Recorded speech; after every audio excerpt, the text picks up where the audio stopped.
Salam, Bapak Ibu Saudara yang terkasih dalam Tuhan Yesus Kristus.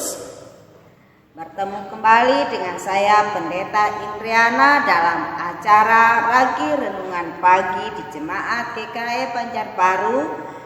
Dan renungan kita pada pagi hari ini, hari Jumat tanggal 2 Oktober 2020, yang diambil dari kitab Filipi pasal 2 ayat 14 hingga ayat yang ke-18, pasal 3 ayat yang pertama hingga ayat yang ke-4. Dengan perikop tetaplah kerjakan keselamatan, kebenaran yang sejati, dengan tema bekerja dan hidup dalam kebenaran. Subtema beritakanlah Injil. Bapak Ibu Saudara yang terkasih dalam Tuhan Yesus Kristus, sebelum kita bersama-sama merenungkan firman Tuhan ini, marilah kita bersatu dalam doa. Bapa dalam kerajaan sorga, teranglah hati dan pikiran kami ya Tuhan, perbaharuilah hidupan kami, supaya kami boleh mengerti akan pikiran dan isi hati Tuhan, serta kami boleh menjadi pelaku akan firman. Tuntun dan bimbing kami ya Tuhan untuk mengerti akan firman. Terima kasih Bapa di sorga, hamba-Mu siap untuk memberitakannya. Di dalam nama Tuhan Yesus Kristus kami berdoa. Amin. Bapak Ibu Saudara terkasih dalam Tuhan Yesus Kristus, kita buka firman Tuhan dari kitab Filipi pasal 2 ayat 14 hingga ayat yang ke-18. Dengan perikop tetaplah kerjakan keselamatan. Ayat yang ke-14, lakukanlah segala sesuatu dengan tidak bersungut-sungut dan berbantah-bantahan, supaya kamu tiada beraib dan tiada bernoda, sebagai anak-anak Allah yang tidak bercela di tengah-tengah angkatan yang bengkok hatinya dan yang sesat ini, sehingga kamu bercahaya di antara mereka seperti bintang-bintang di dunia, sambil berpegang pada firman kehidupan, agar aku dapat bermegah pada hari Kristus, bahwa aku tidak percuma berlomba dan tidak percuma bersusah-susah, tetapi sekalipun darahku dicurahkan pada korban dan ibadah imanmu, aku bersukacita dan aku bersukacita dengan kamu sekalian, dan kamu juga harus bersukacita demikian, dan bersukacitalah dengan aku. Pasal yang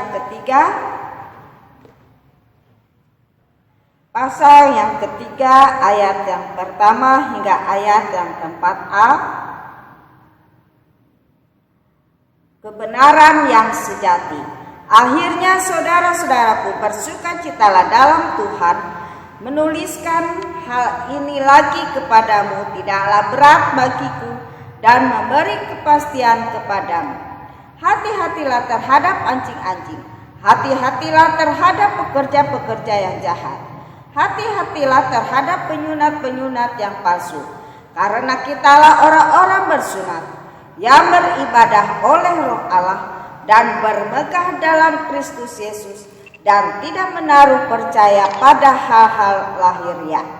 Sekalipun aku juga ada alasan untuk menaruh percaya pada hal-hal lahiriah. Amin. Bapak Ibu Saudara yang terkasih dalam Tuhan Yesus Kristus, bekerja buat Tuhan banyak bentuk, baik itu dalam kehidupan keseharian kita, bekerja di instansi pemerintahan, instansi swasta, ibu rumah tangga, ataupun kita bekerja di kebun, ataupun bekerja di berbagai tempat. Bekerja yang Tuhan katakan ialah semua yang kita kita kerjakan yang baik, yang tujuannya ialah untuk memuliakan Tuhan. Tentu saja ini dapat disebut dengan bekerja buat Tuhan. Jadi bekerja buat Tuhan bukan hanya terfokus pada kita disebut sebagai pendeta atau sebagai pelayan Tuhan. Tapi bekerja buat Tuhan ada banyak bentuknya. Disinilah kita sebagai orang-orang yang bekerja buat Tuhan, yang Tuhan kehendaki di dalam kita bekerja, kita tidak boleh bersungut-sungut atau pula berbantah-bantahan. Artinya bertengkar, cekcok, ribut, bertikai, tetapi kita melakukan semua pekerjaan yang baik dengan penuh sukacita. Mengapa Tuhan katakan bekerja buat Tuhan itu tidak boleh bersungut-sungut atau berbantah-bantahan? Terutama kita melayani Tuhan, kita selaku hamba-hamba Tuhan, tentu saja ada alasan. Yang pertama ialah supaya kita jangan mendatangkan aib atau mempermalukan Tuhan. Yang kedua, supaya kita jangan bernoda. Yang ketiga, supaya kita jangan bercela di hadapan Tuhan dan membuat Tuhan menjadi kecewa terhadap pekerjaan yang kita lakukan. Supaya Tuhan tidak kecewa terhadap kita. Dengan apa yang kita kerjakan, kita menyenangkan hati Tuhan. Di sini ada tujuan. Tujuan kita bekerja, melakukan pekerjaan-pekerjaan yang mulia, yang baik. Tujuannya yaitu supaya kita bercahaya di dunia ini seperti bintang-bintang. Artinya kita boleh menjadi teladan dan cermin bagi kehidupan orang lain. Yang kedua, supaya kita di dalam melakukan pekerjaan itu kita harus berdasarkan atau berlandaskan daripada firman Tuhan. Kita harus berpegang pada firman Tuhan. Supaya apa? Supaya apa yang kita lakukan itu tidak mempermalukan Tuhan, dan apa yang kita kerjakan itu kita kerjakan dengan rasa takut kepada Tuhan. Yang ketiga, kita bermegah pada hari Kristus. Bermegah pada hari Kristus tentu berbeda dengan kita bermegah di dalam Kristus. Bermegah pada hari Kristus yaitu pada hari Tuhan datang, di mana kita dimuliakan oleh Tuhan karena segala pekerjaan-pekerjaan yang baik yang kita lakukan selagi kita hidup di dunia ini diperhitungkan oleh Allah. Yang keempat yaitu supaya tidak sia-sia atau tidak percuma kita bersusah-susah atau berjerih payah berjuang di dunia ini, terutama di dalam kita melakukan pekerjaan Tuhan, memberitakan kebenaran firman Tuhan, yaitu Injil Tuhan. Yang kelima yaitu kita boleh bersukacita di dalam ibadah Kita datang beribadah bukan dengan hati yang susah, dengan banyak persoalan yang kita pendam atau kepahitan, kesukaran di dalam pergumulan hidupan kita, tetap kita bawa di dalam ibadah. Tetapi Tuhan mau ketika kita datang beribadah dan masuk dalam hadirat Tuhan, kita tanggalkan semua persoalan, semua perkara-perkara duniawi kita tinggalkan. Kita arahkan hati kita kepada Tuhan sehingga kita dapat menyenangkan hati Tuhan dan beribadah dengan gembira, dengan penuh sukacita, dengan bahagia. Sehingga kita dipenuhi dengan damai di dalam kehidupan kita. Bapak, Ibu, Saudara yang terkasih dalam Tuhan Yesus Kristus. Bagian yang kedua yaitu hidup dalam kebenaran. Yaitu Filipi pasal 3 ayat yang pertama hingga ayat yang keempat. Di mana di sini dalam ayat yang ketiga dikatakan ada 4 poin yang menjadi pelajaran bagi kita untuk hidup di dalam kebenaran. Yaitu yang pertama, kita sebagai orang-orang yang bersunat.